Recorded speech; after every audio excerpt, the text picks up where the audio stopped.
Just like there's a long list of liberal celebrities who swear they'll go if a Republican is elected, and no one ever does. Miley Cyrus once said, "I am moving if Trump is my president. I don't say things I don't mean." Here she is looking miserable, having to endure America at the Grammys last Sunday. I guess she flew back from Tajikistan. In 2016, Eddie Griffin said, "If Trump wins, I'm moving to Africa." Apparently very slowly, because in Trump's 4 years, he only got as far as Van Nuys. George Lopez once said that if Trump won, he won't have to worry about immigration. We'll all go back. George Lopez, still here. America has a well-known joke that never seems to grow old. Every election cycle, celebrities queue up to declare that if a Republican wins, they will be leaving the country. And yet, to everyone's amazement, they never do. Never. None of these dramatic statements have resulted in a packed suitcase and a one-way ticket out of this place. As an example, consider Miley Cyrus. She vowed wholeheartedly back in 2016 to leave if Donald Trump were elected president, moving overseas, leaving this place. As she put it, "I don't say things I don't mean." Now, let's go ahead and see where she is. Attending the Grammy Awards in Los Angeles in the front row, not exactly hiding out in Tajikistan. To be honest, I'd be willing to try it if that's how she defines exile. And it's not just Miley. Eddie Griffin declared that if Trump won, he would travel to Africa. What do you think? After 4 years, the man hardly left Van Nuys alive. Trump would not have to worry about deportation if he won, George Lopez once joked. He'd simply return. In case you missed it, George is still working and cashing checks. The script is the same every time. Crickets, loud declarations, headlines, and cheers from their supporters. There is not a single moving truck to be seen. Let's stop right here.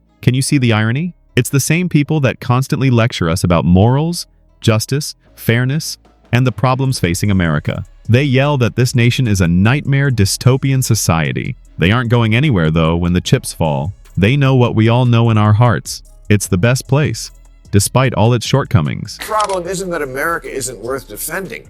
Maybe the problem is that lots of people today are entitled whiners who have no perspective and no idea how good they have it.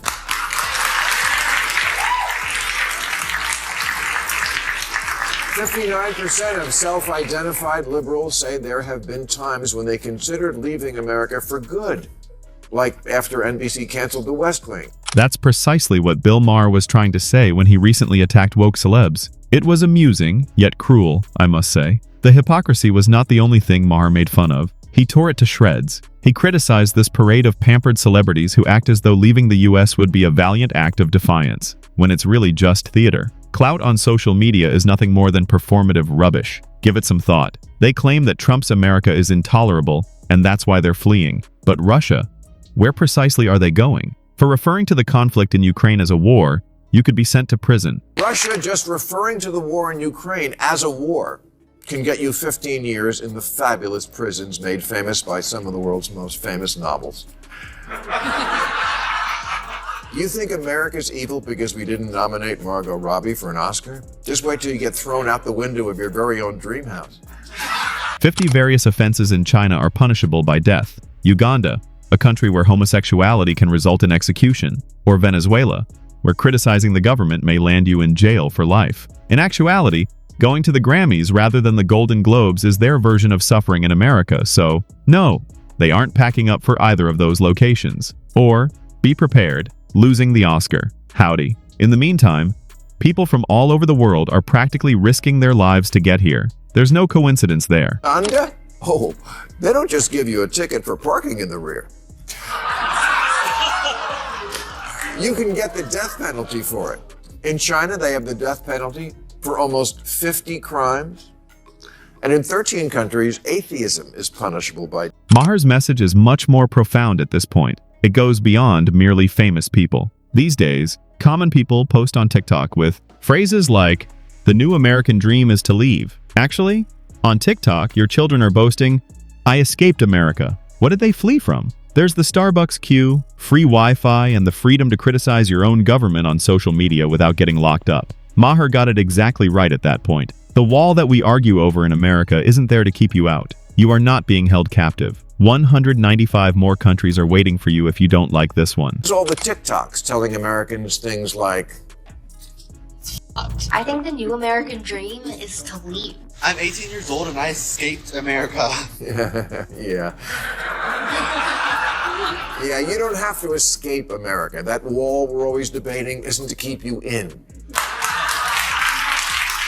But let's face it, why are other countries fighting to enter rather than leave if America is so terrible? And no one appears eager to respond to that question. If this nation is indeed the horror that woke celebs and TikTok activists claim it is, then why do millions of immigrants risk everything to enter the United States? Why do people wait years to become citizens of the United States, climb under fences, and float over oceans? People don't queue to enter Venezuela or North Korea covertly. In Saudi Arabia, where women aren't even allowed to select what they wear, you don't see them fighting to relocate. However, there are hordes of people who are anxious to enter the supposedly awful United States. That should be enough to end the argument. What Maher actually revealed is this: America isn't the problem. The issue is entitlement. Many people today lack perspective because their affluence has blinded them. Despite living better than 90% of the world, they nonetheless gripe about being imprisoned in a dystopian society. 61 imposed restrictions on women's clothing, so bring a scarf. According to Amnesty International, paramilitary groups killed the government's critics in Argentina, Brazil, Colombia, Venezuela, and arbitrary detentions are widespread in Cuba, Ecuador, El Salvador, Nicaragua. If you're wondering how that's just like no cash bail, it's not. Consider the community of LGBTQ+ people. Yes, there are still problems in this place. There's no doubting that. But America is their safest shelter when compared to the rest of the globe. It is illegal to be gay in more than 60 nations. In a few, it can actually result in your death. The freedom to marry whoever you love, media portrayal, legal safeguards, and pride parades are all features of America. However, other campaigners assert that they must leave this repressive nightmare. Where can one flee to? Europe, where there is still a high rate of hate crimes against LGBTQ+ individuals. Numerous nations in Africa have made homosexuality a crime. It's privilege wrapped around delusion. The Republic just ran a story about the vulnerable minorities who want to flee America, including the author, a gay man trapped in the dystopian homophobic hellscape that is New York City. I wonder if he knows that there are 66 countries where just being gay is a crime. Cute story in the news last month. Burundi's president called on his citizens to stone gay people, and not in the good way. Wow, suddenly the don't say gay law doesn't sound all that bad. And this is where Maher's takedown really starts. America faces challenges. Yes, in terms of female political representation, we rank 72nd, 19th in literacy, and 54th in infant mortality. It is an endless list. However, the answer is not to stage spectacular rallies that stop traffic, threaten to leave, or vent on Twitter. Employment is the answer. Actual, arduous, and unglamorous labor. Taking initiative and making necessary repairs, rather than exploding in rage each time an election doesn't go your way. Because the harsh reality is here. It is not true patriotism to fly a plane when your side loses and wave a flag when your side wins. The true test of patriotism is perseverance in the face of adversity. Fixing America, not leaving it, is the goal. Confused by this political message. Vote for me because I hate it here. Now, does America have big problems? Yes, I've often cited the America Sucks list. Things like being 54th in the world in infant mortality behind Cuba, 19th in literacy behind Russia, 72nd in female representation in government behind Iraq. A lot of work to do here. And is it possible for a country to lose itself so much that leaving it is justified? Yes, but we're not there yet, not by a long shot, and we don't need quitters.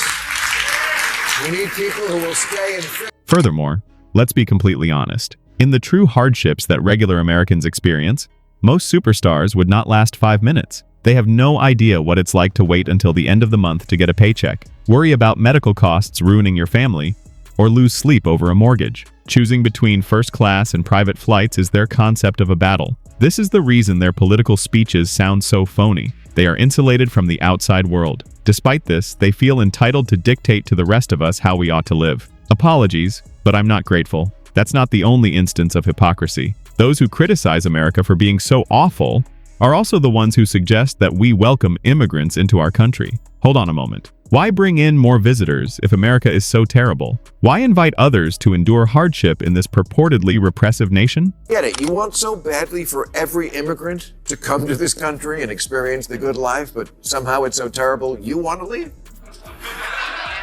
And I see conservatives in Texas are talking secession again. They have 2 bumper stickers in that state. America, love it or leave it, and we're leaving it.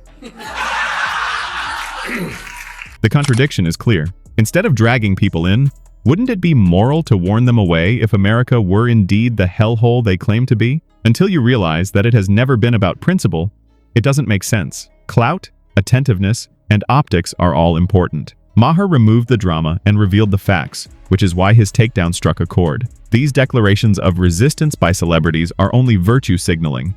Praise without responsibility, courage without sacrifice. The worst part is that, despite all of the complaining, TikToks, Grammy speeches, and audacious threats, they never go. None at all. They realize deep down that there is no greater place. Although America is by no means flawless, it remains the greatest chance for liberty, opportunity, and wealth. The loudest complainers remain here because of this, and millions risk everything to get here. Therefore, keep in mind that a celebrity's promise to leave if things don't work out is a bluff. In Beverly Hills, they will be enjoying lattes tomorrow, leading a life that most people can only imagine. It's the true joke. They adore America rather than despise it. The sound of their own voices simply appeals to them more. Do celebrities truly believe their own lines?